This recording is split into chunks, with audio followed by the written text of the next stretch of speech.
All right, welcome pole vault coaches, athletes, and enthusiasts to tonight's installment of the pole vault coaching series. Tonight we have Tim Mack talking to us about making the impossible possible, his journey to gold in Athens in 2004. And so, again, thank you everyone for joining in this evening to hear Tim's journey, and he'll also have a few other guests that he'll be introducing here along the way. So, Tim, I'm going to pass it over to you and take it away. Okay. Well, I just want to say hello, everybody. My name is Tim Mack, 2004 Olympic Gold Medalist in the pole vault. And I'm also Director of Programs and Development at SPIRE Institute, which is behind me. And if I could give a quick plug here, Joel, SPIRE Academy and Institute it's a high school academy in Geneva, Ohio. And it has a track and field academy, a swimming academy, basketball academy, but it has also the facilities too. I mean, you would be absolutely amazed at the magnitude of the facilities because it has a indoor soccer field, 12 volleyball courts, cafeteria, indoor, outdoor track, pretty much everything. So if you want to give it a try, check it out. Look it up on spireinstitute.org. And like, for instance, if you were an academy person, I would be your vault coach for a high school academy person. So it's an unbelievable academy that we're trying to get started. So there we go. I am here to talk to you today about my journey to Olympic gold. Okay, it was a journey that is not, I wouldn't really wish upon anybody else, but I'm here to share with you a lot of the basic principles that I used along the way, but I kind of went, I think you'll find that maybe I went a little bit overboard on some of the methods that I used in order to create a gold medal in Athens. And along the way, along the talk, I'm going to have my coach, Jim Bemiller, and he's going to give his perspective as a coach. And then there's also Len Spack, and he is the sports mental specialist at SPIRE. And he's going to give kind of like the science behind what I did, when really at the time I really did not know I was doing. Okay, so to start off, I kind of have to tell you a little bit about how I was as an athlete in high school. And I'm not going to spend forever on it, but it's kind of important for you to know, because in high school, I only jumped 13.6, and I didn't have my high school record. I didn't make the state meet. I got football team. Yeah, it's pretty miserable, and it's pretty pathetic, but I did. And I didn't really get recruited out of high school. I got recruited by one school at the end of the summer of my senior year, and it was Malone College. And I actually went to Malone College for 3 years, and I went from jumping 13.6 to jumping 17.6. And my coach, Ralph Schreiber, at the time was like, you know what, Tim? He's like, I think you outgrew us here. I think you're going to have to go somewhere else. And I was like, what are you talking about? He's like, yeah, well, you can't be jumping in the snow, and you can't be you can't be, like jumping in the gym and almost hitting the air conditioner. He's like, you're going to have to go somewhere down south. And so I wrote everybody, I didn't email everybody. I wrote letters to everybody, and Tennessee got back to me first. And I was like, I'm going there because, well, the great coach Jim Bemiller was there, but also there were 3 guys jumping 18 feet, 18.4, and Lawrence Johnson, who was jumping 19 feet. So I knew I had to get better there. So I went to Tennessee. After a couple of years, I won an indoor championship. And then after that, in 1996, I went to the Olympic trials. And I was basically in over my head. I think B. Miller can probably tell you I was there, but I was on the runway at the Olympic trials in 1996 going, don't miss, don't miss, don't miss, don't miss, don't miss, don't miss, don't miss, so it's like probably not a really good place to be. And I didn't really know how to control my emotions. I really wasn't in control of the situation. And it ended how I knew it would end, and I didn't even make the final. So after 96, I was like, well, what am I going to do now? I decided I was going to, give it 4 more years. I was going to continue to train with Coach B. Miller at Tennessee. And I don't know if most of you know this, but for pole vaulters, most of the time when they graduate, you're kind of on your own for the most part, unless you're at a school like I had Coach B. Miller, and he was my pole vault coach. But Coach B. Miller also worked at a law firm and had a family, so I kind of understood that, and he understood my situation, and I kind of had to create my own training programs, and like I had to work out on my own, you know, from 1996 to 2000. And I did that a lot. Now my vault sessions were great because they were with Coach B, but you know, gymnastics, you know, I would have to go there and show up on my own. And so over the years, that's what I had to do over the 4 years from 1996 to 2000. And anyway, that brings us to the 2000 Olympic trials. And now I'm gonna change here. Hold on a second.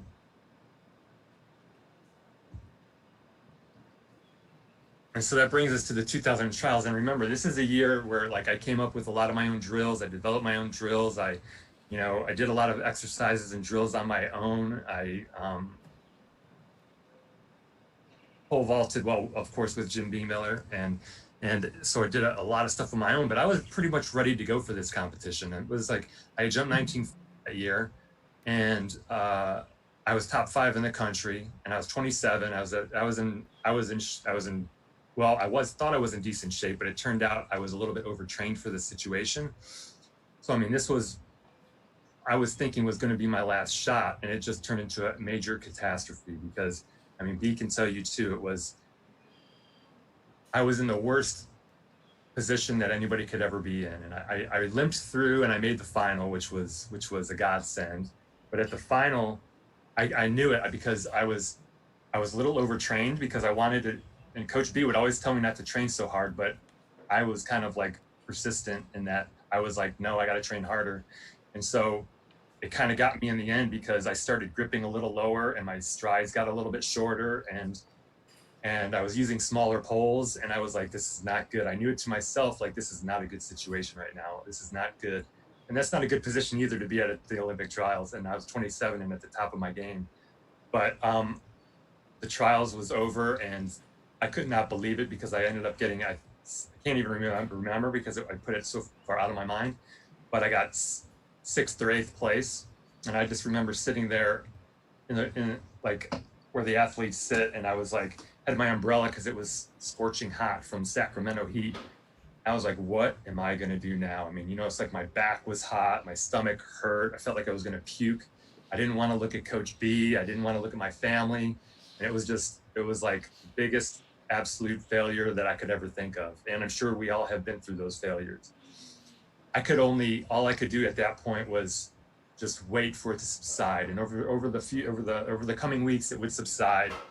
And I mean, I would be working at I would work as a physical trainer. So after the Olympic trials and after that failure, I was working with people, but I wasn't even there. I was still thinking of like, what am I even going to do? I'm going to 4 more years to the Olympic Games. And I'm like, am I going to give it a go or am I not? But eventually, as it wore off, I decided, you know what? I'm going to do everything I possibly can within the rules of the Olympic Games to make the Olympic team in 2004. I was like, that's what I'm going to do. It was just something that I felt deep in my gut, and I knew I had to do it. And from then on, it's like at that point, overcoming failure, it's like you just have to put it behind you and you have to move on. And that's why I liked a lot of the quotes that I have on the screen. Like Jordan missed 9,000 shots. J.K. Rowling was rejected 12 times. In the next 4 years, from 2000 to 2004, I will fail in 19 of 31 of the goals that I had for myself. And so it was either quit. Everybody, you know, would be like, good job. Everyone would be like, you know what, you gave it a good try. But for me, it was just deep down inside. It was something that I knew that I had to continue to do. And so I continued to do it. And maybe Coach B can give you a little bit more of insight as a coach, what seeing somebody like that, like an athlete of yours go through that, but decide to continue to move on. Yeah, hope you guys can hear me okay. Yeah, you're good. This is neat. Tim came up with this idea to have him give a presentation, but get a perspective from the coach's side, get a perspective from the mental training side. So I think it's kind of fun to have this discussion because, you know, I probably tried to talk you out of, we had some serious talks about what are you going to do with the rest of your life after 2000. Yeah.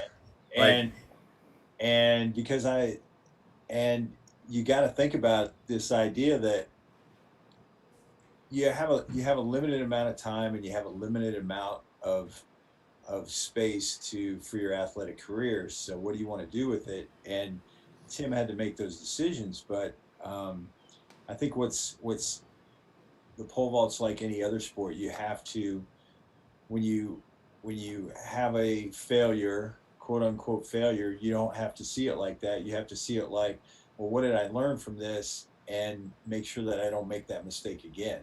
So when he talks about the 2000 trials, you guys know as coaches or parents, you have, most of the time when you have an elite athlete, you're not having to push that athlete. Most of the time you're having to hold them back and make sure that they don't do too much. And so the problem in 2000 was Tim had trained so hard and he was in really good shape, but we really didn't taper long enough so he could get dialed into what poles he needed to be on. So when we got to the trials, we're just fighting this battle. How do we get on the right pole at the right time? Because it's going to be, it was like a race, how can we get him on the right pole soon enough, because we hadn't tapered long enough. And the main thing is that you learn from that and you don't do that again.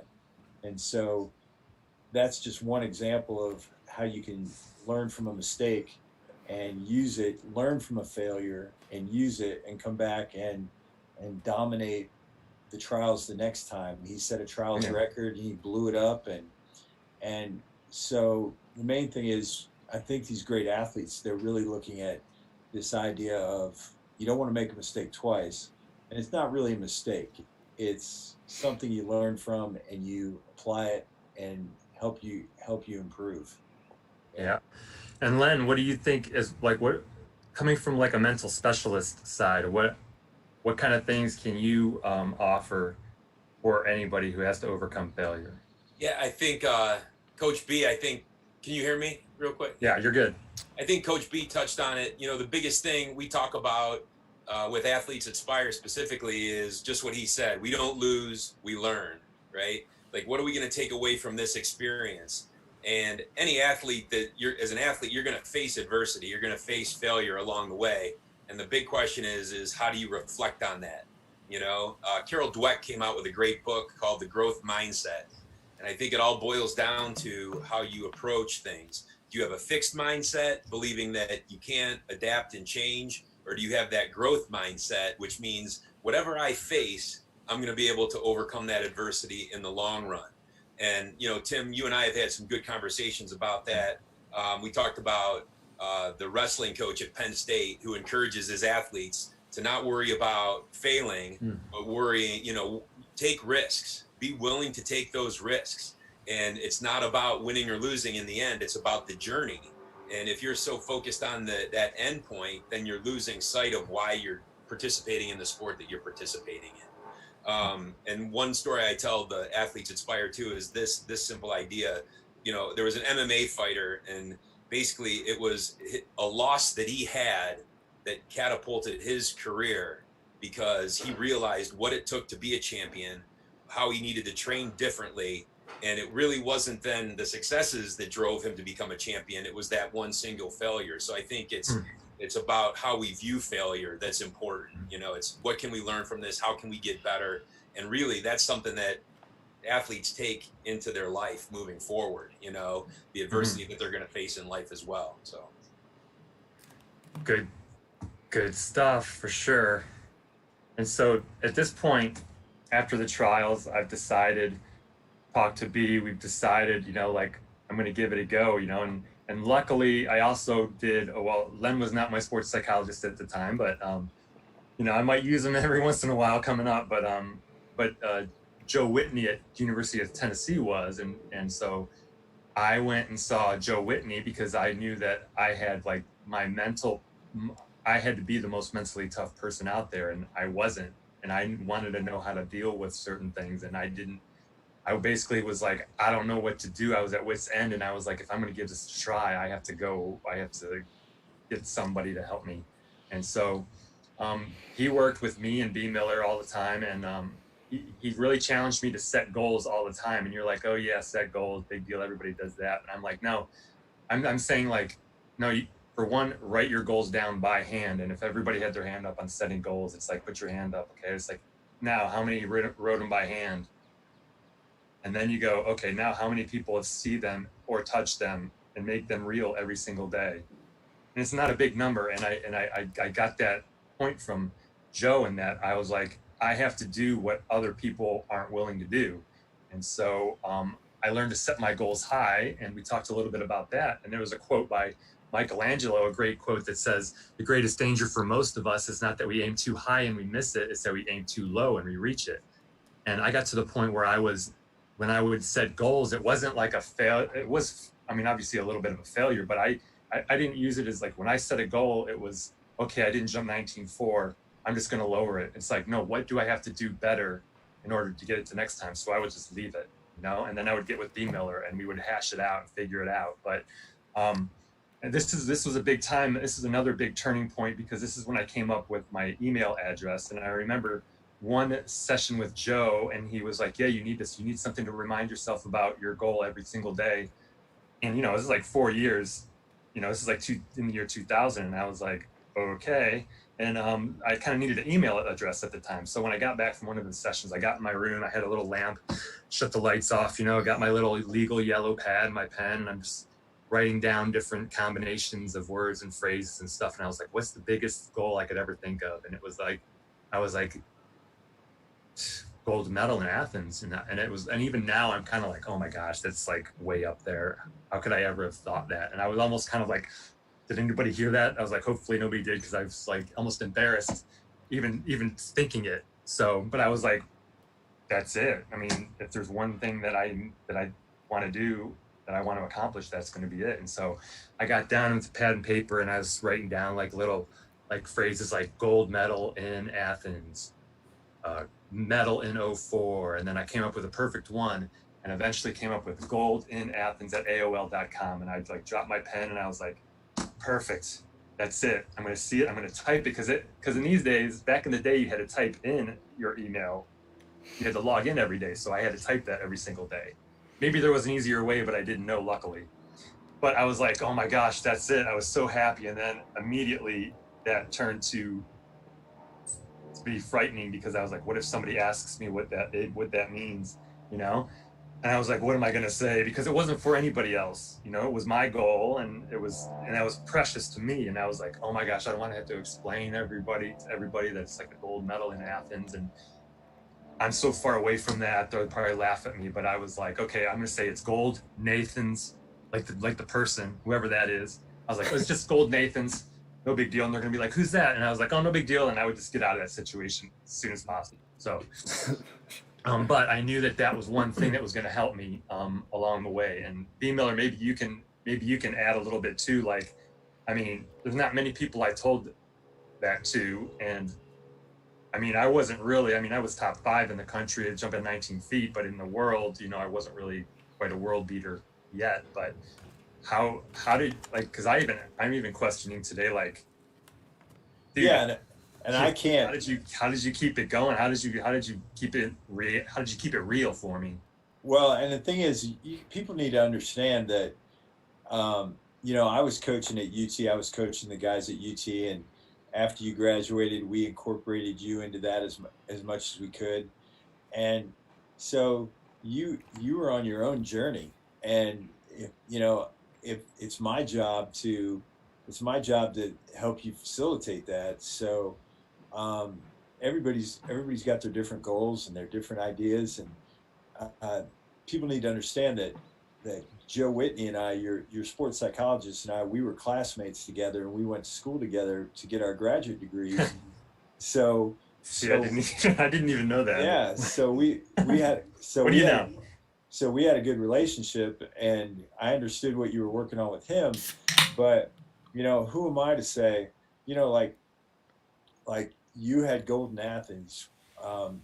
People have their goals and their journeys. Lawrence wanted to jump 21 feet when he was a sophomore in college. Yeah, but never were you. One thing I do have to say is, like, never would be like, I don't know about that, or just like, yeah. I mean, it was never. Well, it was understood. It was like, well, we didn't talk about it much, but we just understood it. Well, I think my job as a coach is to help you understand what that means. And people understand that goals are part of the planning process. The goals are big things. Then you have objectives, which are more specific things. Then you have strategies to get there. So your goal may be winning a gold medal, but then you have to have smaller objectives. And that's kind of my job, is to tell you, well, Tim, this is what it's going to take. This is what's won the Olympic trials in the last 5 Olympic trials or 4 Olympic trials. And so that you're going to have to jump this if you're going to want to make the team. Or this is what's won the last 3, in the last 4 out of the 5 Olympics, you've had to set an Olympic record to win.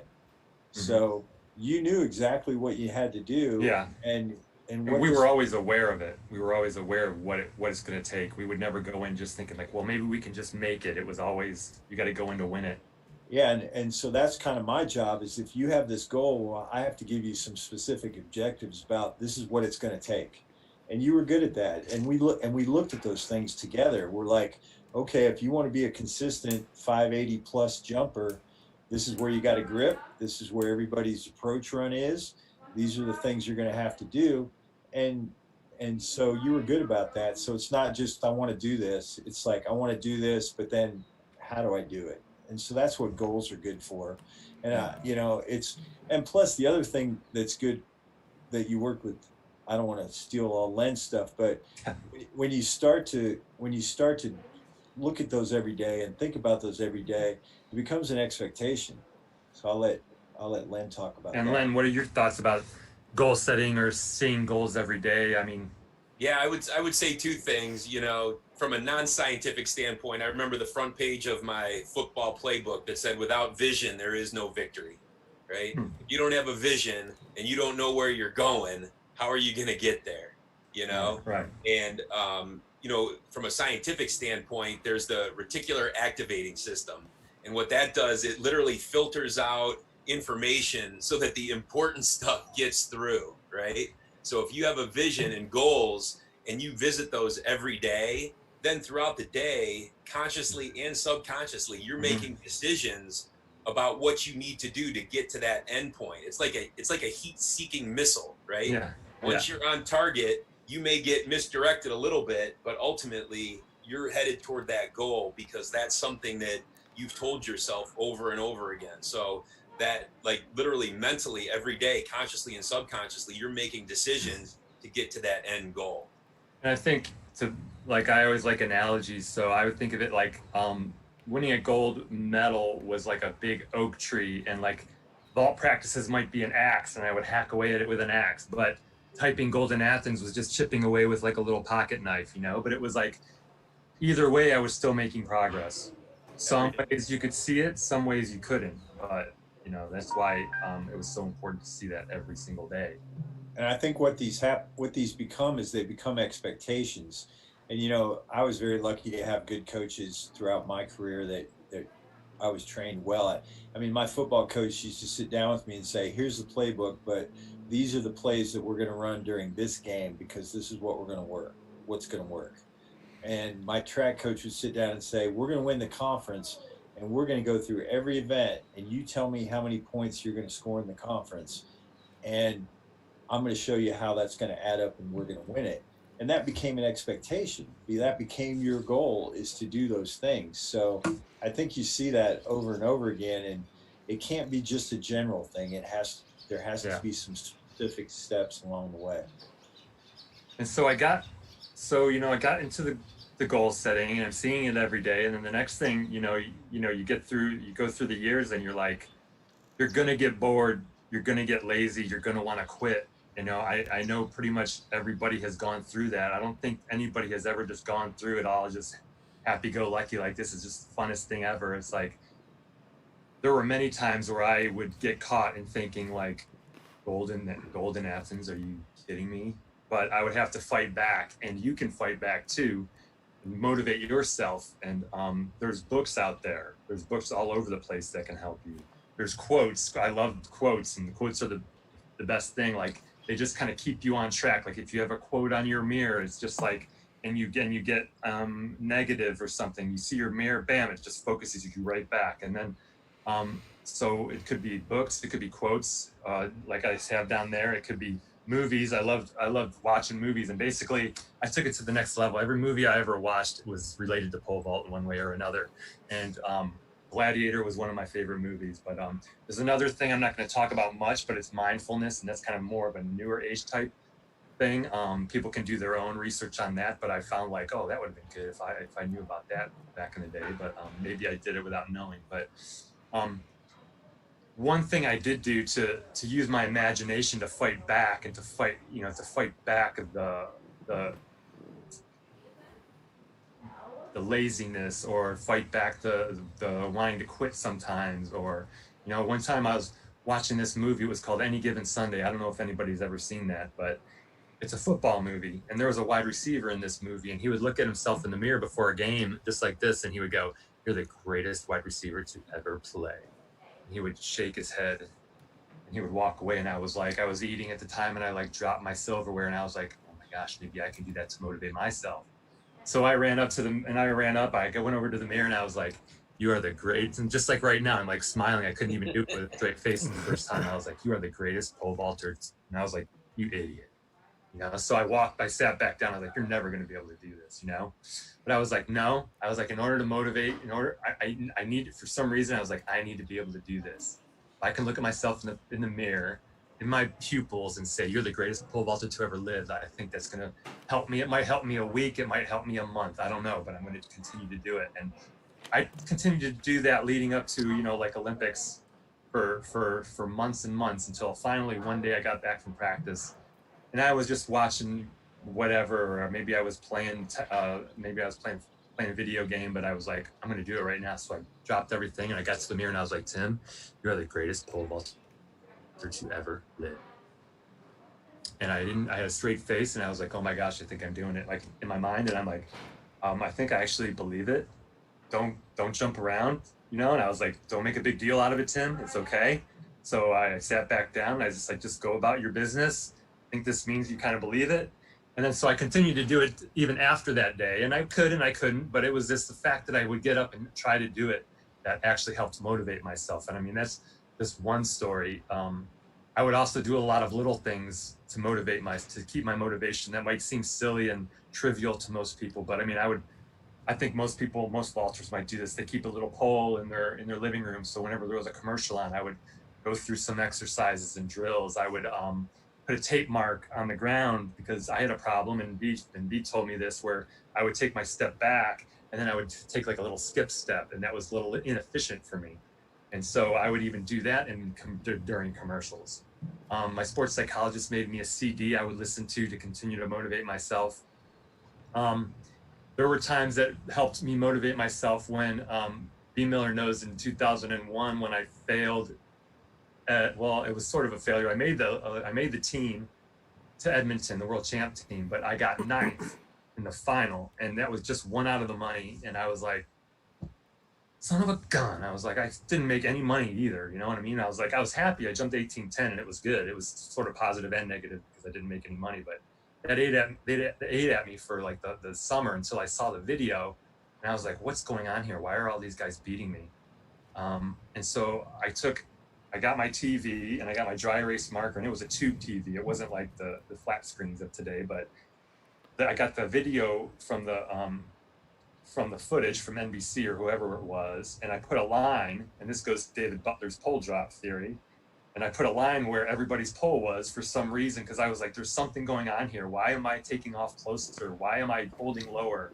And I was jumping 18:10. I was like, I cannot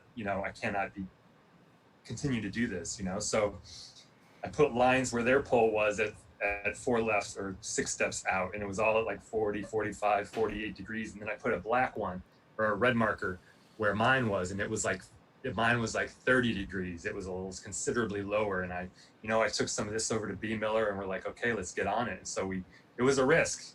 That was a big risk, but it was something that we thought, like, you know what, it's going to help. It has to help. So it was motivating to just sit down and try to figure things out. And that was motivating to me and inspiring to me. And there's one more story. I know I could have stories for days, but we don't have so much time.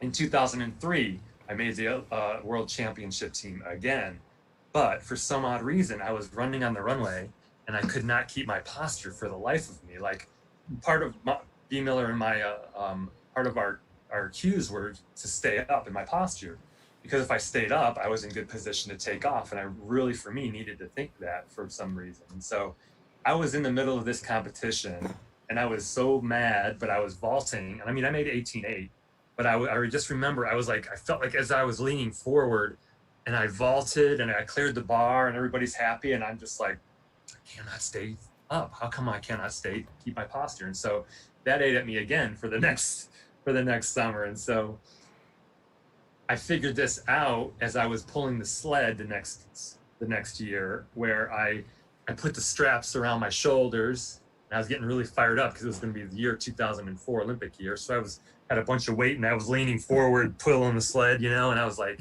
I stopped it was like 30 meters, and I stopped midway, and I was like, this darn sled. I was like, I got this sled around my shoulders, and I'm leaning forward. No wonder, you know what I mean? So I took that thing off as fast as possible, and I just threw it on the ground, and I sat there and looked at it for a while. Like, what am I going to do with this sled situation, So for the short term, I put the thing around my waist, and I kept my posture and ran that way until I got home, and I used my imagination, which I mean, we all have imaginations, and I think it's crucial that everybody, get deep down within themselves to see what they're capable of, because I really don't know if a lot of you know what you're capable of. And I got home, and I drew out like little I drew out some schematics, right? And I went to a welder in Knoxville, and I was like, can you make this? And he's like, yeah, okay, what is it for? And I was like, don't worry about it.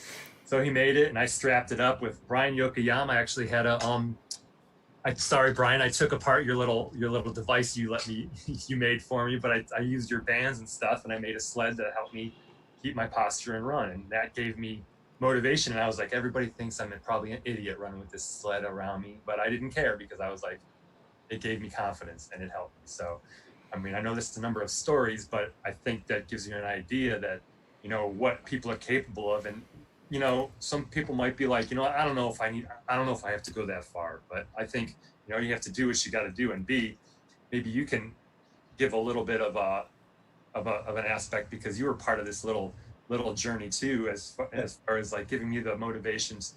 So like, I think a year before the trials, he started calling me champ, and I was like, what did he call me champ for? But okay, whatever. But how did you continue to motivate me? Because I mean, I had some pretty gnarly practices. Some were pretty bad. Well, I think the fun part is that you were on this journey, and I was there, and I always have the belief that that as an athlete matures, they should be self-directed. So you were on this journey, and I was there to help you, but what you want as an athlete to be self-directed. And I didn't go to all your meets, and I wasn't there every day holding your hand, but we would sit down and make a plan and do these things. So we were both okay with it. Yeah, and we did. Everybody pitched in. Joe pitched in. Mm-hmm. Everybody pitched in, but it was really your journey, and I think you understood that you needed to challenge yourself and stay motivated, because a lot of kids, when they get out of high school or they're post-collegiates, they kind of drift, or they don't stay in the structure of their college program, or they're not disciplined enough to have that kind of structure that you developed. And I think as a coach, you have to understand that everybody has a different optimal level of arousal, and everybody has a different personality. And you and I clicked because we like to pick it apart. We like to figure it out. And I would always give you some weird golf article to read, or or a golf book. Tell you to read a book. 'Cause I thought there was a lot of mental aspects to golf that were the same as pole vault, because there were a lot of confidence issues. There are a lot of details. Mm-hmm. There are a lot of variables, but one, you're standing still, and the other, you're running full speed. And really, I think that motivation and confidence go together. because really that's the thing about the vault. You can grow up as a prodigy and be very confident in what you do, but it's a lot about building confidence. So anything you can do to fuel that confidence, and the things you like to do, as long as they're productive, you know, I try to figure out the personality of the athlete, what motivates them. So Right. it's more of an individual thing. So we love watching inspirational movies, Yeah. reading inspirational books, Yeah. talking about different things that build confidence. So Mhm. that was great. And I mean, B was a big believer in learning from those before you, and he would bring up like stories of Warmer Dam, or he would talk about Seagrin, or he would talk about Bob Richards, or even the later vaulters after that, or some of the Polish vaulters, and so I was always just like a sponge, and I was like, wow, this is really cool stuff, you know. well, I But think it I was the gotta of the sport was important to the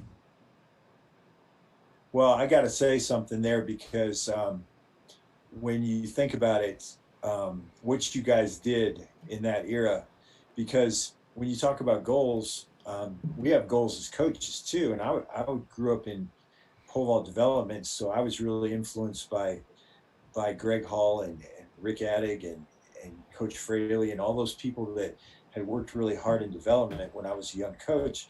And you gotta put it in a historical perspective, because the United States had not won a gold medal in the pole vault since Seagrin in '68. And then there was kind of a European trend. And so for what you guys did, for what Nick and Lawrence did in Sydney, and you and Toby did in Athens, for what you Stacy. guys did, and Stacy, but as far as, you know, to put America back on the top of the podium, that was something that was a big goal of ours growing up, Mhm. that maybe you didn't understand because you were younger in the middle of it. Right. But what you guys did was phenomenal, and you got to give Greg and Rick and all those people credit for moving the pole vault forward. And you guys were the ones that put us back at the top of the podium. So that I guess that was motivation for me when you and Lawrence were continuing to be post collegiates, because that meant a lot to us. But Mhm. so that factored into the motivation for me. If you guys could do it, we needed to show the world we could do it. And Len, what do you think from the scientific perspective, like importance of, well, self-talk? I didn't get into that as much, but I will after you talk Yeah. here in a second. But One of my favorite. motivate or inspire yourself. Yeah, I think one of my favorite books is it's called the Psycho-Cybernetics by and I have it right here. It's by Maxwell Maltz, and you know the bottom line You of the write that whole down. book, You guys should too. the whole bottom line of the book is this: we become what we tell ourselves, right? And that goes for not just sports, but in what we do in life. And, you know, just listening to you, Tim, you were doing two different kinds of self-talk. You were doing performance self-talk, where you were talking about your posture and how important Yeah, that right. was. So you're taking that. And then the other thing is your identity self-talk. Like when you look in the mirror and you Oh say, yeah. I'm the greatest pole vaulter, or, I'm the best pole vaulter ever. Like, and what we tell ourselves over and over, we start to then believe.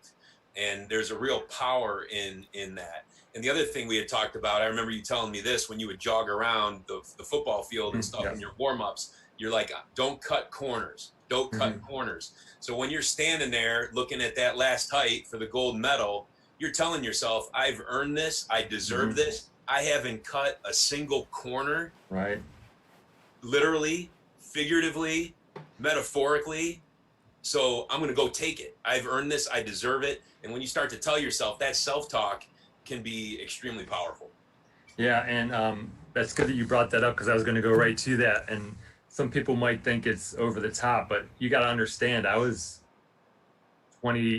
turning at this point 27, 8, 9 at some point, and so I was down to my last shot. This was going to be my last shot. There's no way I could have probably done it at the age of 35, like Hartwig, make an Olympic team, or he made it at 40.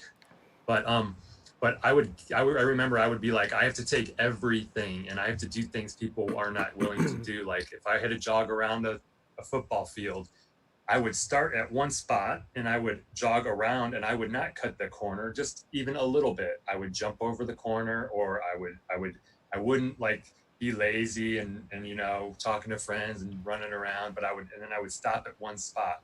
If I had to run, I actually learned this from Lojo with Lawrence Johnson. If I had to run a sprint and it was like a 30-meter sprint and I had to start at the line. I didn't start like a little over the line or an inch behind the line. No, I shimmied my foot right up to the line, right up next to the line, just to create kind of a focus that I was running the exact distance, and I would not give up early, and I would run directly through the line. I mean, I was taking everything to the next level. And when I would lift, I'm thinking of my muscle fibers, and I'm thinking of all the strong muscle fibers and the correct muscles that need to be working. And so I was getting so far into my musculature even, and into the muscle cells even. Like I was just like really focused on what I could do, and I would turn off those muscles that I would use that would be cheating. And so, because remember, I had to do a lot of workouts on my own, and so I had a lot of time to kill. So I figured out how to continue this motivation. And same thing with gymnastics. And so I could give many more examples, but I think the biggest part is that you got to continue to self-motivate yourself and maintain a belief in what you can and can't do.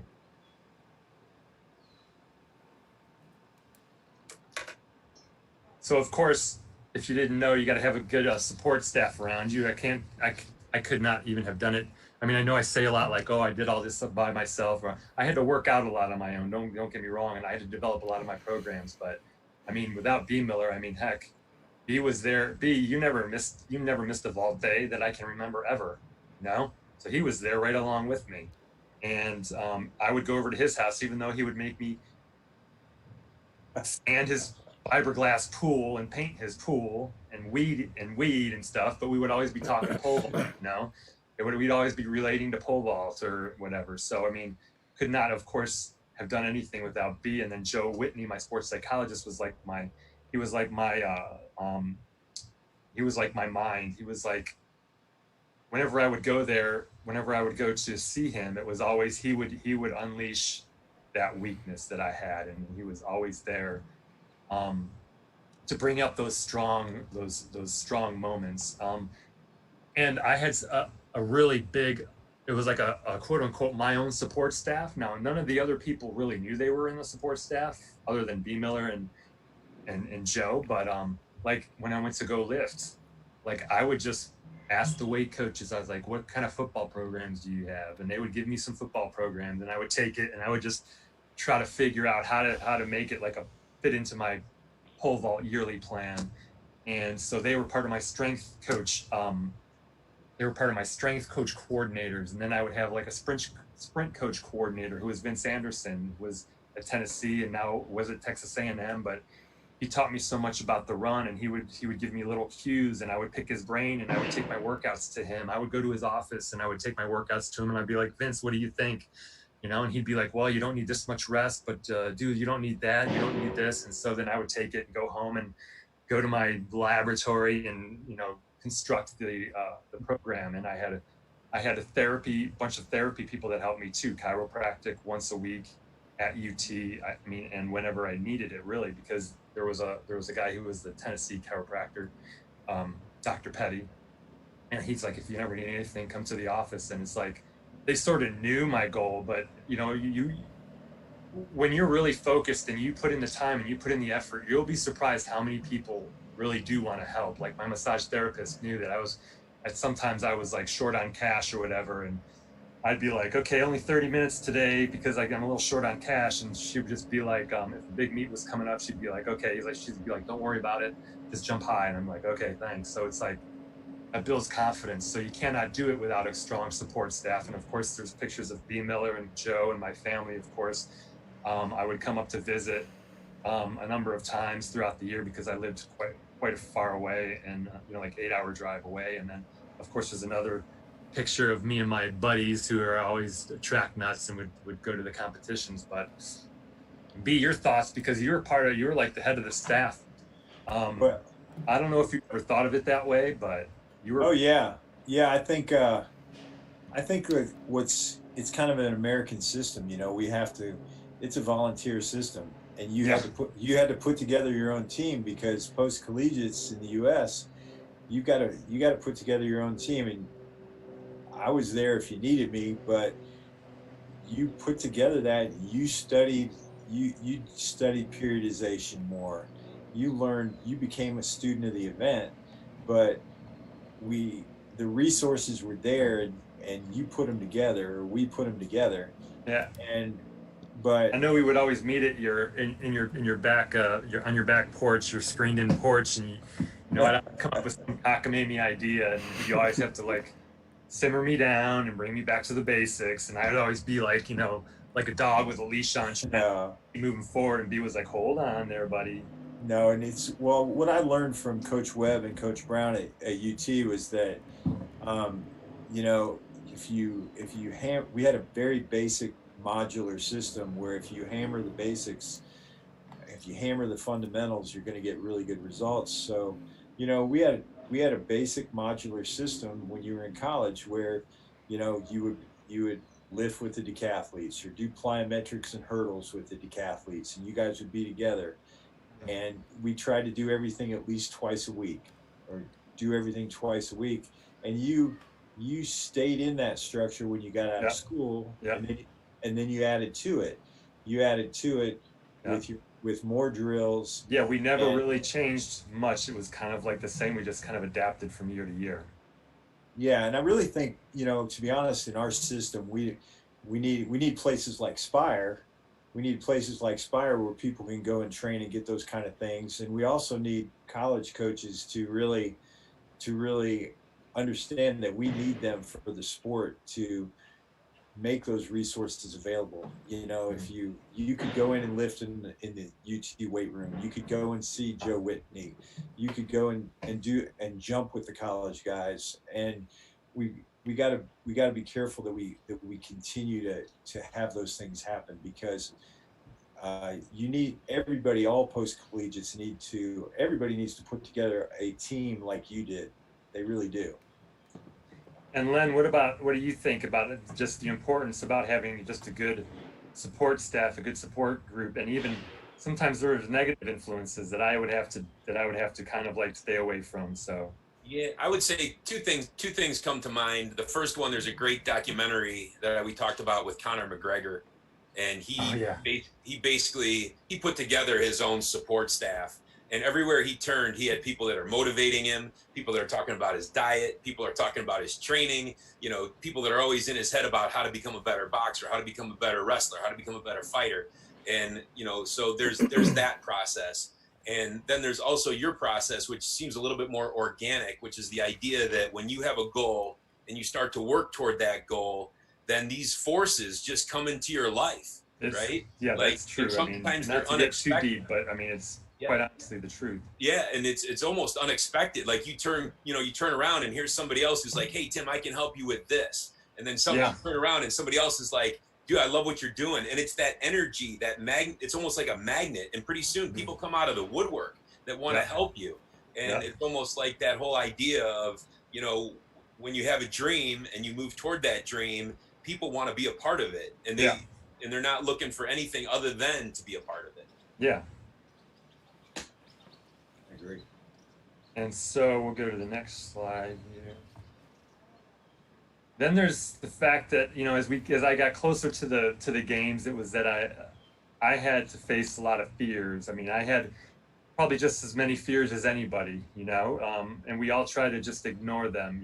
It's like I would fight back because my fears would pop up, and I would fight back by what I talked about before, seeing my goals every day, trying to motivate myself in whatever way, use my imagination, not cutting corners, starting exactly on the line, the little things that like kind of keep your mind focused. And there's one major turning point when things were going really good. This was before the Olympic trials, probably a couple of months before the Olympic trials. I went in to go see Joe Whitney, the sports psychologist, And I was like, something weird about Joe today when I came in the door, and I was like, he was just kind of sitting in his chair real calmly, and I was like, hey Joe, how's it going? He's like, oh, it's pretty good, Tim. Take a seat. And I was like, just not typical Joe, you know what I mean? And so I sat down. And he's like, how are things going, Tim? He's like, oh Joe, things are going great. Training's going great. I'm doing everything I can. We're Miller and I were working on the pole drop. We got my sled going. I got all these things. Everything's moving in the right direction. I'm trying to stay balanced and everything's like good, good, good. He's like, Tim, there's something I forgot to tell you a while ago that you need to know. And I was like, what's that? Just like one big deal. He's like, there's a chance that you're not going to make the Olympic team. And I was like, what did you just say? I was like, we worked 4 years on winning a gold medal. And today you're telling me there's a chance I might not make. I didn't say that, but I was thinking that. I was just silent at the time. And he could tell I was just like dumbfounded. He's like, yeah, he's like, it just might not be your day. And I was like, I got the same feeling of failure that I had when I was at the Olympic trials in 2000, where my stomach, I felt like I was going to puke. And my back got real hot and my ears got real hot. And I was like, I got to get out of here. I got to get out of here. I got to get out of here. You know what I mean? I did not want to be around. I was like, I'm screwed. I was like, I'm going to fail. This is done. I'm done for. How am I ever going to get back now? And then he was like, but you got to tell me something, Tim. He's like, real quick, calm down, because he knew I was getting fired up. He was like, you got to tell me one thing. He's like, you got to tell me why you're going to make the Olympic team. And at that point, I was so fired up and so mad at him that I got up and went through all of basically what I told you in the last 20 minutes. Like, I did this and I did that, and I was focusing on myself, and I made sure I had a shake immediately after every workout, and I made my own sled, and I just went through the whole laundry list of things. And when I finished that list, it was like 5 or 10 minutes. It's like I walked out of there like 10 feet tall. There was no way I was not going to make it now. And I was like, wow, that was like kind of genius. It was like a genius move on him. That took some guts, but that was one of the biggest turning points leading up to the Olympic trials. And so we're around 2004-ish. But B, what about you on challenging some of these fears? I mean, that's some pressure, man. I mean, because we both kind of knew in the back of our minds that was it. We didn't talk about it much, but Yeah, and I think that my job is to kind of my job is more encouraging. My job is more confident. I think you get put in challenges. And what's interesting about you is you weren't a high school phenom, you weren't a prodigy or anything like that, but you get to a level, you'd figure out the level, and then you'd figure out how to beat that level.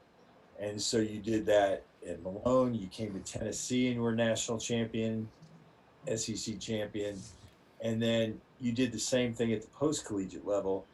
And so I think that's how you conquered your fears. You would check it out, figure out what it took, but you were very methodical about it. You were very gradual about it. And I think this idea of that my job as a coach is to encourage that or give you confidence. We would do all kinds of tricks. Like I would cover up the standards or I'd put the bar up at a certain height and not tell you what it was and just tell you to jump or do these kind of things.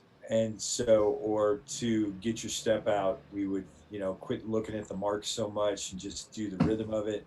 So my job is to get you to make those gradual changes. And I think you see a lot of kids in the vault or a lot of athletes. So like, well, I don't like to do that because that feels different, and the whole idea is to get you to buy in. Yeah, it feels different because it is different, but it could be better.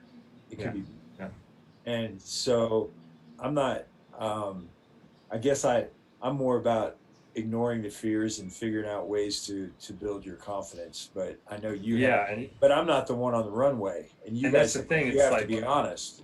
And a lot of times you weren't like focused on the fears. You were more like, you probably knew what I was thinking, and you're like, you kind of had to keep me on the correct path.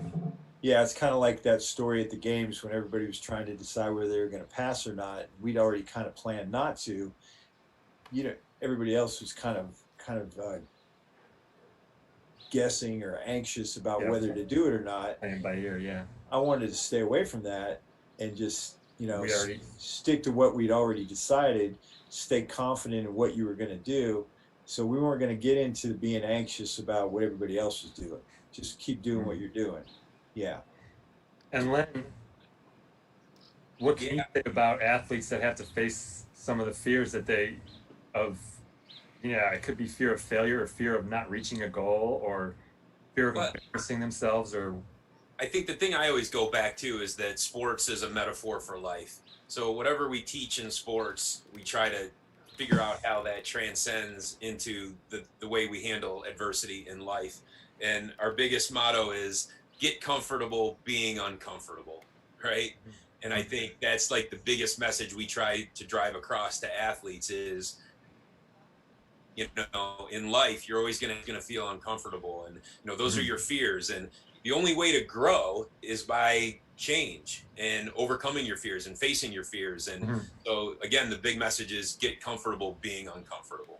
yeah. And I mean, I just remember walking into Joe's office all the time, and it was kind of exactly like that picture looked. It was like there were always dragons that I had to slay, you know, and it was like, and he would talk to me about it, and I would go in there going like, I'm good. I don't need to talk to him today. Oh, God, I feel so uncomfortable. And I'd go in there.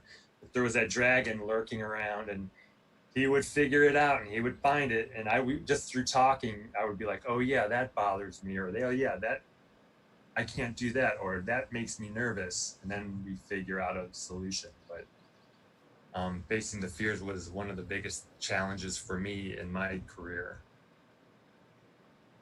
And that brings us to the grand finale. Really, it's like it just never stopped. Though it was like the last thing that I think that really tested me at the end of this journey was the being persistent. And I cannot say enough how important that is. It's and like it says here, it's the ability to function despite difficult circumstances. Basically, a persistent person does not give up easily. You know. It was overcoming constant failure, continuing to stay motivated, typing golden Athens all the time, and where this persistence really paid off, and it continued. You'd think it would have stopped by now, but no, I had to continue to stay persistent because when I finally did make the Olympic team, you know, it was a close competition. We don't have all day to talk about the Olympic trials, but I finally did make the Olympic team, and you know, we got to, before the Olympic Games, we got to the island of Crete because that's where our training center was before we would go to the Olympics in Athens, because they didn't want us staying in Athens at the Olympic Village the whole time because the pole vault was late, so was track and field. So I get to Crete and we go there and we're staying at a resort, the Pilot Beach Resort, like the most beautiful beach resort I've ever seen. And I just remember they're like, yep, this is where we're staying for a couple of weeks. And I walk in there and I'm just like, you know, at this point, I'm sure you could probably tell I'm kind of like, this is a trap, you know, it's kind of like Star Trek, you know, or no, it's Empire Strikes Back or one of the Star Wars movies where like, it's a trap, where I'm like, this is too good. I'm going to relax too much. And so, I mean, I had to stay persistent in what I was thinking, or else I was just going to chill and I was going to lay on the beach and I was just going to be like, okay, whatever happens, happens. But I was like, this isn't over yet. And so, I mean, I purposely went and I would leave and get away from everybody. And I would leave and I would take a walk on the beach and I would literally like be dog cussing myself and saying, you are going to keep your posture this time and you're going to hit your arms, because those are the cues that B and I came up with. And I'll tell you about that in a second, but we came up with these cues and I was like, that is what you're going to do. You're going to stay up and you're going to keep your arms. You did not, you know, you didn't come this long for nothing. And I would try to just self-motivate myself. I would say anything I could for like 30 minutes walking down the beach and back, and I would come back and then I would be next to everybody. And then, you know, I'd be fine because I was like, okay, I reminded myself why I was here. And then after that, you'd think it'd be over, but it wasn't, because then you go to the Olympic Village and then everybody is around. So it's like, I'm like, I have to continue to be persistent here too. And so there was like times where, you know, I was rooming with Derek Miles, who was like my competitor, but he was a good friend of mine too. And so, you know, it's kind of like, how do you keep that edge, but also be friendly to everybody, because everybody's so close together. And so luckily Lord of the Rings was one of my favorite movies. So I would put that on a lot. And then, so I would watch the Lord of the Rings a lot. And Bemiller and I, we had gotten together earlier, and we had made a schedule out of exactly like when I'd be waking up, when I would be eating lunch, when I would be going to work out, when I would be going to sleep, when I would just, and then we even scheduled like when I would have time to do nothing. And he had a notebook of everything, and I had a notebook of everything, and we had a script of the whole competition. And we went over this script, and we were not going to go off that script, not one little bit. So it was like there were so many distractions that we needed that. And so when I got to the village, it was like everybody's like, hey, you want to go eat lunch? And it's, you know, and it's 12:28, and I might have had 12:30 written in my notebook to go to lunch. I'd just go, I'd look at my watch, and it'd say 12:28, and I'd be like, no, I'll be there in a few minutes. And I put my headset on, and I was like, I do not care what anybody thinks right now. I will meet you there. And it did not like that mattered. It could have mattered. It could not have mattered, but I made it seem like it mattered. But that gave me confidence, and that filled me with motivation. Like the cafeteria was 100 meters, 100 yards away from where the U.S. team was staying at the village. And I was like, how can I get ahead of my competition? It was just like, it was like a little challenge. Everything was a challenge. I was like, there is a trolley that runs by, and everybody'd be walking by, and they'd be like, hey, we're going to go eat. You want to go? And I was like, no, I'm just going to wait for the trolley. And I would sit and I would wait, and I would take that trolley 100 meters because I was like, that might save me a 0.25%, because I'm going to need it. I know I will be needing it in another couple of days. So I pretty much took a lot of things.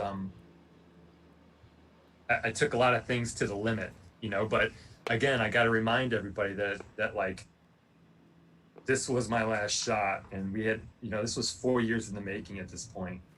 I was going to be the only one that was going to screw this up. I had failed at making the Olympic team 2 times already.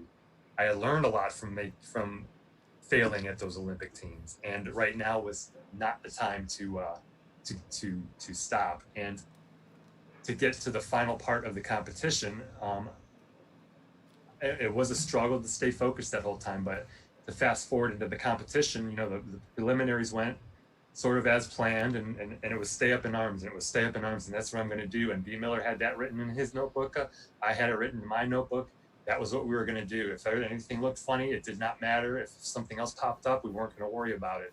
It was going to be did I have my posture? Did I have my arms? Okay, we'll go to the next pole. And then I had my grip figured out and where the standards were going to be. So we had this, it was a plan. It wasn't just like, oh, I hope for the best. I mean, there was way too much involved in this situation. And so as the meet went on, made it through the preliminaries, got to the final, and it was pretty much towards the end, it was Giuseppe Gibilisco from Italy and Toby Stevenson from the US and me. And by the time the bar got to 590, Toby and I had both cleared that, and Giuseppe had missed. So Giuseppe was bronze medalist. And then it was up to me and Toby, and we were jumping at 595, 19.6.5. And I was ahead of Toby, and so I jumped first, and I missed. And I was like, you know, like, okay, stay up in arms, that's all. I would go over and talk to Bemiller, stay up in arms. What did you see? Okay, cool, what I see, okay, like, good.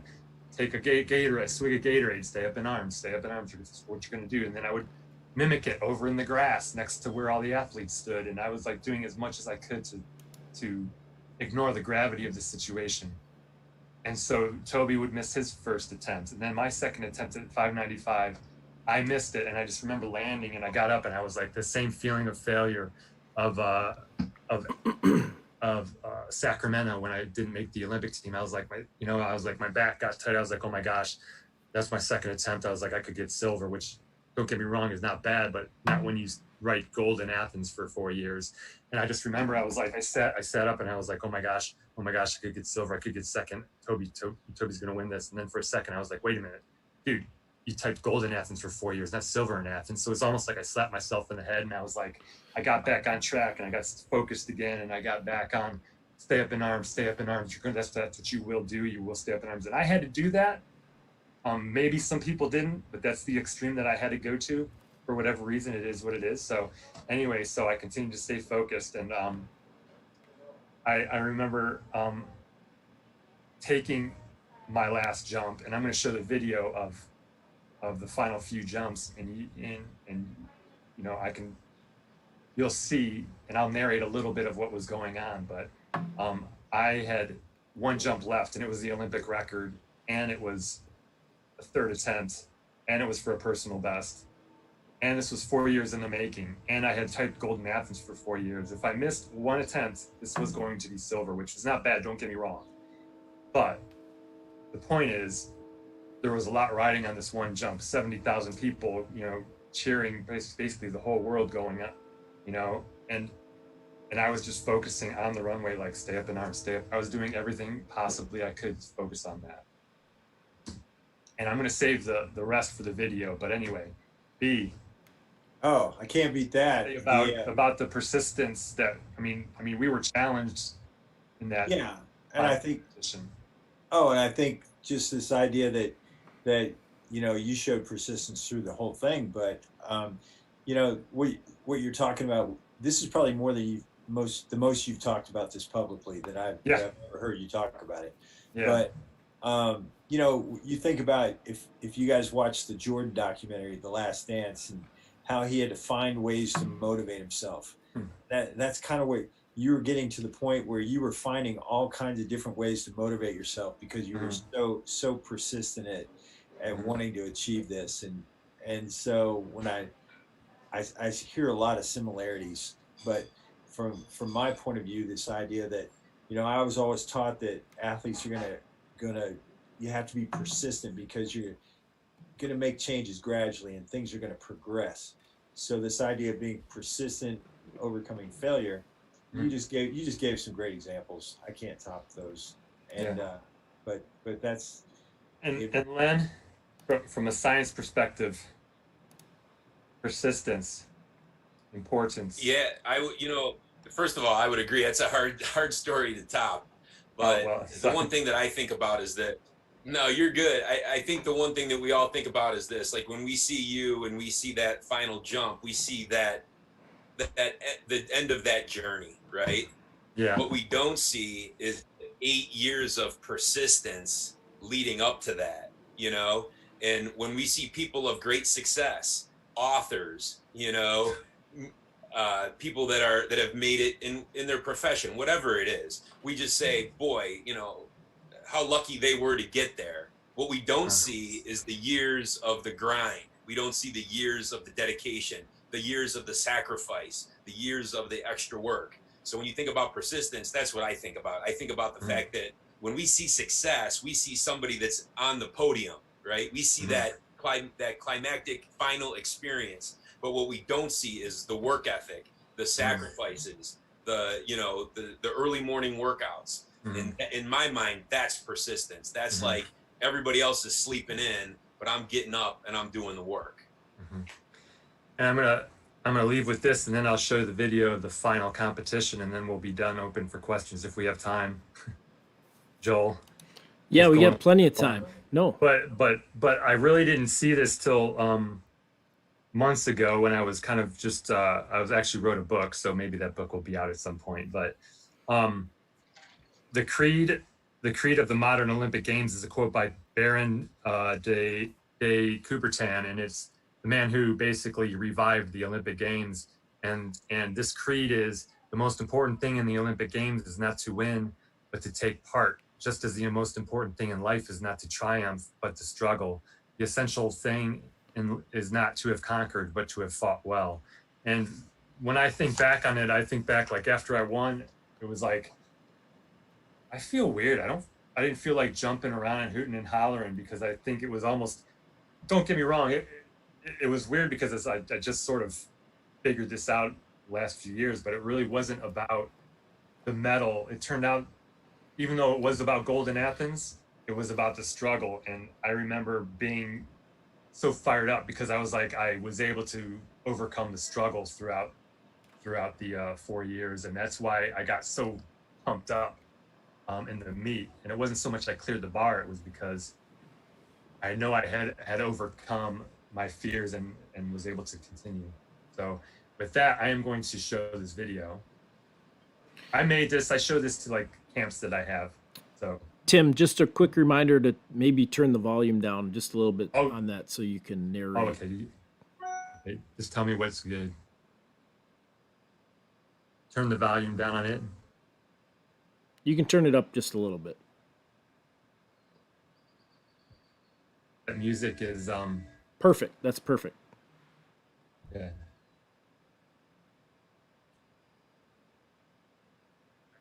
Gold is the name of this song, by the way.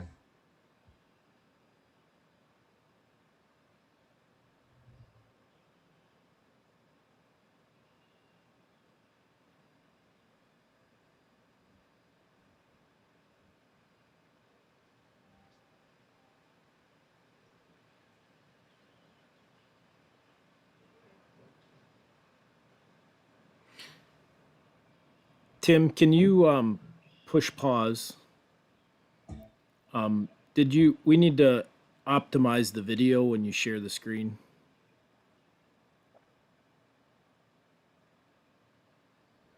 You might have to exit out of the share screen.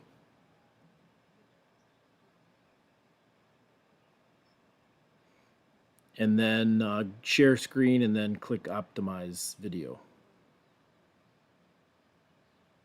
Okay. Optimize. There you go. Thank you. Sorry, everybody.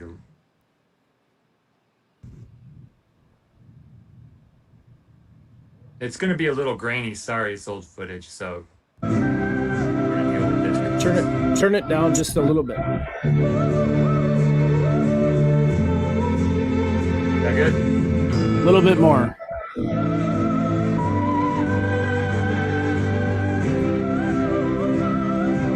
Okay. Yes, good. Can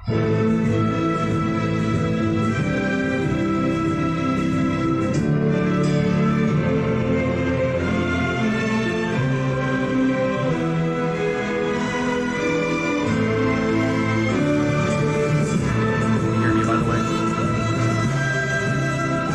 Joel, can you hear me? Yeah, if you could turn it down just a little bit, that'd be.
Watched any of the jumps the whole competition.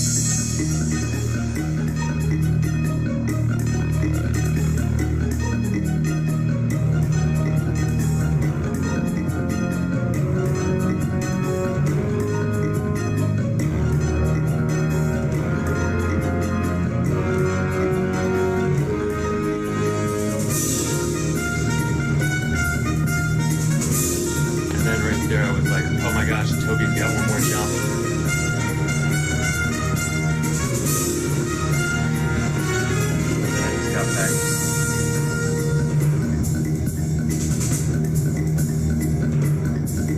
Toby would end up missing his third. Can you hear me? Yep. Yes, I can hear you. Okay. So Toby would end up going to this third gymnastics. And everybody was like laughing and looking at me, and I was like, what's going on? I'm like, oh gosh, it actually worked. It actually worked. I didn't believe it, you know? It was almost like I couldn't believe it. That it actually happened, and it actually worked. So I continued to keep jumping after that, because I was like, myself, I was like,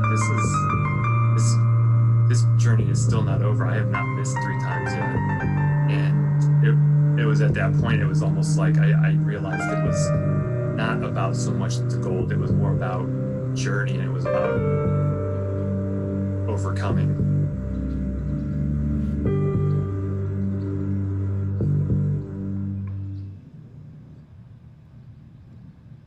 Yeah, so the music was All right, and now we can open up to.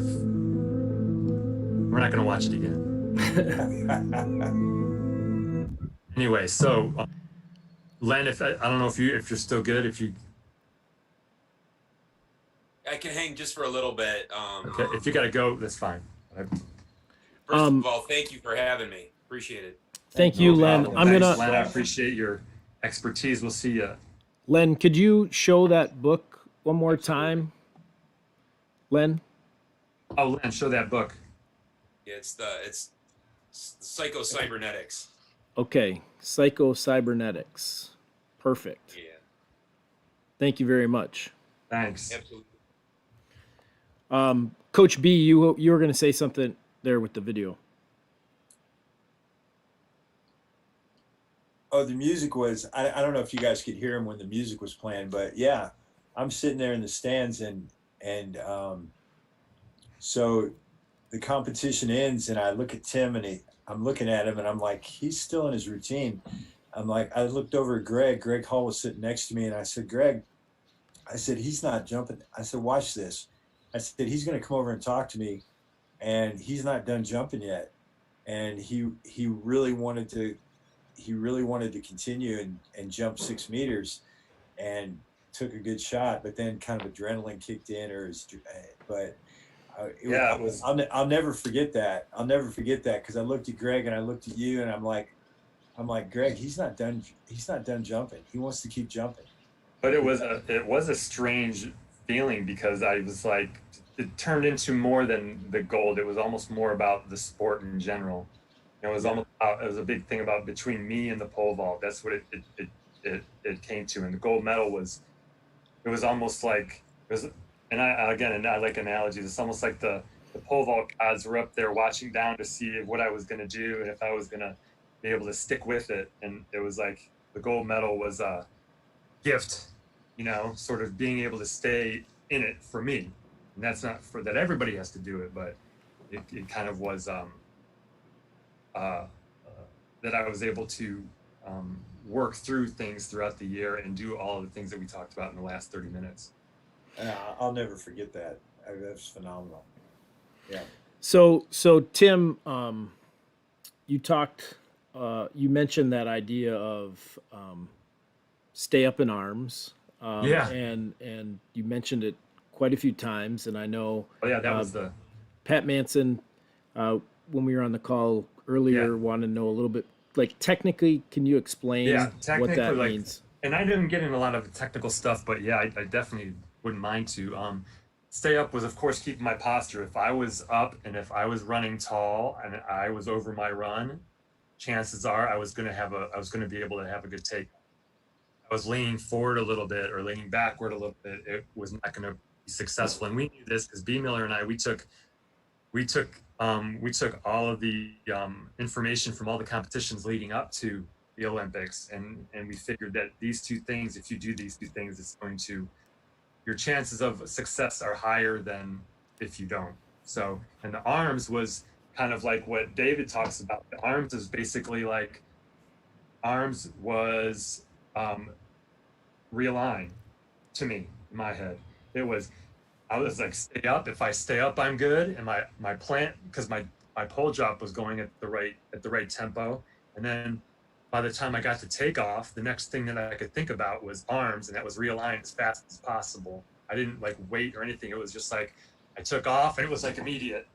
And I remember that jump, and even that jump was not my best, because I remember I was like stay up and I was running down the runway, and I was planting, and I was just getting ready to plant, and it was like, oh, it just hit me like a split second early, and I was like, what was that? And then I realigned, and then it was over before I could think about it. But I was a little under. I was a little geeked up in that last meet. You might want to tell your athlete to back up a couple inches on their third attempt, but I was a little geeked up and got under, and it hit me a little bit too soon, sooner than I expected. But it's almost like my body immediately react just from going over that over and over and over again. It was kind of surreal the way that my body just kind of reacted without me having to do. Well, I had to prepare it in between jumps, but while I jumped, it just pretty much did what I wanted it to do. Yeah, you had to really fight through that last jump, and you had to, and it was automatic. There was no hesitation. But yeah, you see me kind of flinch because I know you're running fast, and I know you're gonna get caught. But you fought. That wasn't your normal jump, but you didn't hesitate, and you fought through it. It was not a good feeling jump at all, to be quite honest. I didn't quite get it off the top, and I remember I was like, oh geez, I gotta really. No. And so I just barely brushed it. So I'm gonna just throw in a plug for the last speaker that we had. Dennis Mitchell talked a lot about kind of that steering mechanism and that idea of like there's never going to be probably the perfect jump, and so you have to find ways through your training process to steer through jumps and still take them up or clear the bar. Yeah, and I think the two jumps that pretty much saved my rear end was in trials when I jumped 19.2 on my last attempt.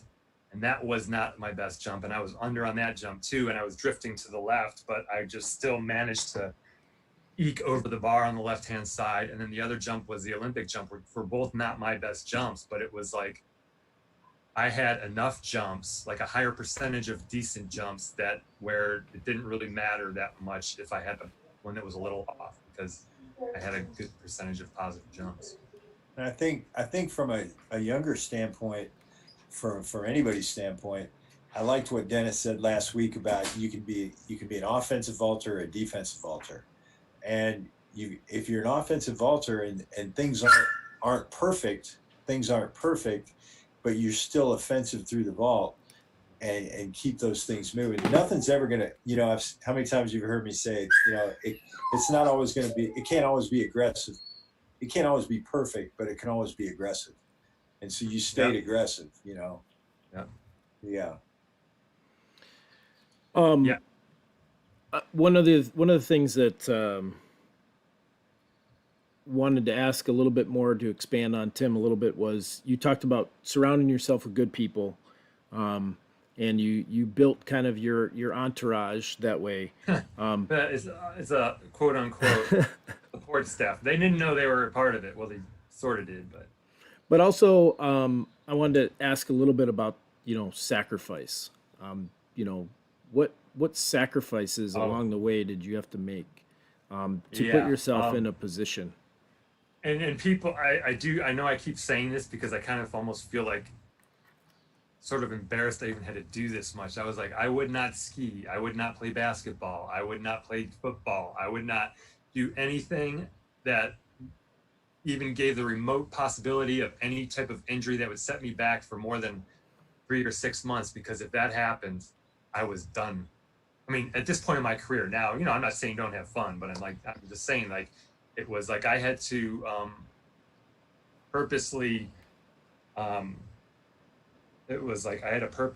deny myself some of those things, and it was denying, and it was over time that Joe helped me to be more open, but I would have to sacrifice a lot of those things. I mean, even as far as like relationships are concerned too. But I mean, I'm just saying what I, in my situation. So I guess I wanted to then kind of come off of that is, do you feel like some athletes can sacrifice too much, and if they are, do you have any advice for them Yeah, and that's to one other balance? thing. Yeah, that's one thing I also wanted to talk about is was balance, and I was glad you asked that because that's one thing I kind of realized sort of like after the fact. Like I know I did a lot and it worked, but I'm like, but when I coach people, I really am now more aware of the balance factor and where if faith is important to you, make sure you spend time with that. If your family is important to you, your brothers and sisters, don't be kicking them around or whatever, like enjoy your families, um, and take time to enjoy other parts of life because honestly, yeah, the pole vault was a big part of my life, I but Joe Whitney was like scratching, he was like chomping at the bit because he would always have to get me to do other things, and I would eventually go out with my friends and play cards once a week or go have a steak every Tuesday at Roadhouse, Texas Roadhouse or whatever. But its balance is, I think, is the most going to be the most crucial thing that anybody can do. It's like I can talk about all the things that I did and sacrificed and all the little details I did, but I think in general what other people can do is they can add a bit of balance to it. And of course, and they got to remember, people got to remember, like I was at the end of my career, and this is just what I had to do. Everybody doesn't have to do what I did. These are just, and what I did was like examples, and I kept a lot of the examples to myself for a long time, but I'm like, because I was like, man, people are gonna think, it's nuts, but it's like I had to do what I had to do. I mean, maybe you don't have to do something like that, and maybe you're not gonna want to win a gold medal. Maybe it's something else in life. That's fine too. But I think the bottom line is that there are certain things that are important when you chase a dream, as a massive dream that you have. Awesome. So there's a couple just things that I wanted to kind of reiterate that you mentioned. The idea of, I love the story of looking in the mirror. You've told me Yeah. that a couple I times. guarantee you, I hope some people try, because I'm like, maybe you can do it. But I know I mean, I could not do it with a straight face, without smiling, without 100% belief for a long time. But I also, when you're telling that story, and Coach Bemiller brought it up already, is I was thinking about the Last Dance with Michael Jordan and many of those other athletes who definitely their confidence, their confidence in themselves. Oftentimes we see athletes and we think they're cocky or things, but a lot of time it's that internal confidence that they have in Yep. themselves that leads them to the success that they have. Builds their confidence. Yeah. Deion Sanders was the one that kind of came to my mind. He was kind of over the top, but definitely believed that nobody could But he stop got the job him. done. Yeah. He got the job done. He did, really good. So fine. So yeah, I mean, I would challenge any of the athletes or anyone that needs to do whatever, a job interview or other things like that. Look in the mirror and tell yourself you're the best, and good results will come. Said for a little bit of self-positive talk. I mean, I took it sort of to the extreme, but I mean, I think it was something that was really important to me, and quite honestly, it was like, I'm not trying to be a jerk, but I was like, I cannot care right now what anybody thinks, or if somebody walks in on me while I'm talking to myself in the mirror. It's like, it does not matter. I have to believe it 100%. Yeah. So if I'm doing drills on my own, and I ran into this with some kids that I coached, like, like some of my friends are going to see me doing this stuff on my own, and like maybe I want to be really good at something and it's funny or something, or kids might I don't know, like tease them because they're like, why are you spending so much time on that? But I'm like, if you want to do something that, I mean, it doesn't have to be, obviously this is a pole vault video, but I mean, it could be anything else. But it's like, if it's something that's important to you, then I feel like you got to do what you got to do. So there's a question that just came in that says, if retrospect, looking back, if you were in a process of, you had your goal setting set up and something like the COVID-19 pandemic came about, what do you think? How do you think that would have affected you? And then how do you, as a Olympic gold medalist, but also now as a coach, what would you think, I mean, advice? I would have to believe like you would, and obviously nobody knows what's going to happen. All I can say is like maybe what I would have done and what I would do if I was coaching somebody. I mean, like, look, um, you can't halfway do it. If you're going to train for it, you can't in the back of your mind think like, oh, we might still not have it, you know, in a year or whatever.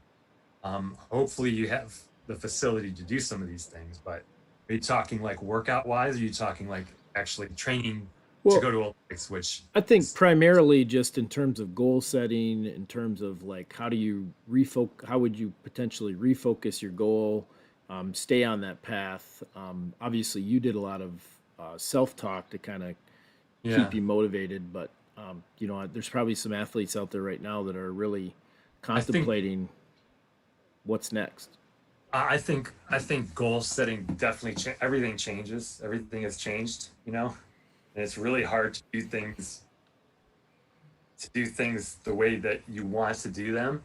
But then obviously we're not. A lot of people aren't in a situation where they have a weight room or they have a track to go run. So you have to sometimes figure out different options. It would be a lot of like running on the road on the sidewalks, or it would be a lot of body weight workouts. It's just trying to figure out how to um, keep that motivation going is just another thing. It's in a little bit more of a difficult circumstance, but I think it would be reevaluating like what can I do now to get better than maybe I was before the COVID. And it might be like, look, okay, I'm going to work on my flexibility as much as possible, or I'm going to do walking drills in my yard as much as possible. It's like wherever there's a chance, like wherever there's like something that's kind of stops you or is in your way, then you try to figure out another way to get better in another area.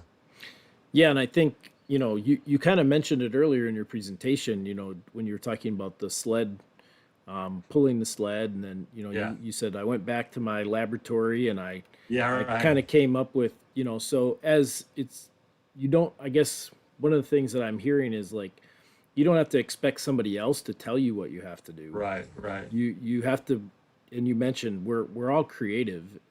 We We're all can creative. We all have imaginations. Yeah. Yeah, so we can, as a coach, as an athlete, we can take a look at that and find, because we know our situation the best. What can we Mhm. do to improve and put ourselves in a position to next year be at the state meet or be at nationals or be at the Olympic trials or whatever it is that is your ultimate goal for next year Uh-huh. there. I mean, it could be something where you do like reevaluate goals and maybe you figure out ways to where to put your goals. And that's one thing that I try to tell all the kids that I coached. I was like, it might seem simple, but today's day and age, you can put it on your phone. You can put it, you write it with a dry erase marker on your mirror, see it every day, of door. Make sure that even though you're not doing something, you're at least kind of building focus and a vision one way or another. Awesome.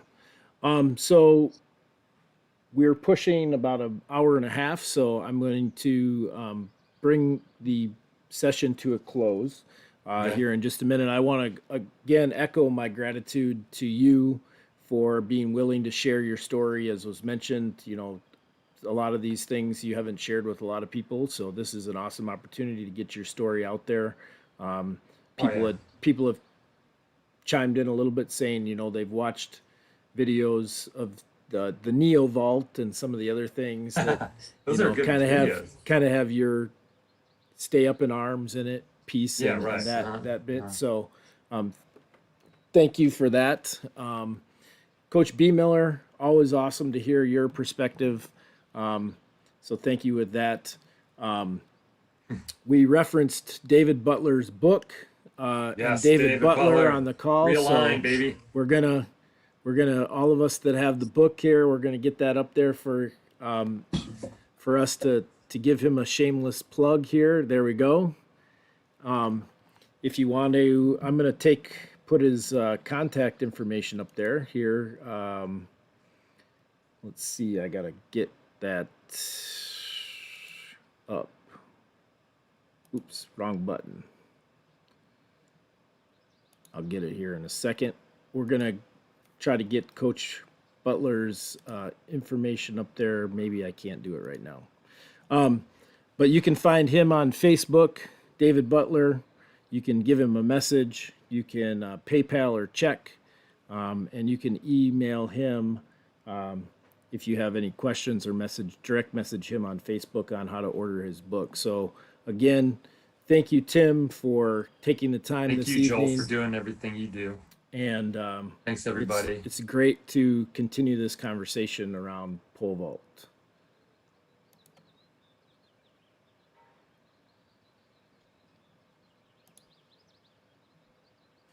All right, so now we're not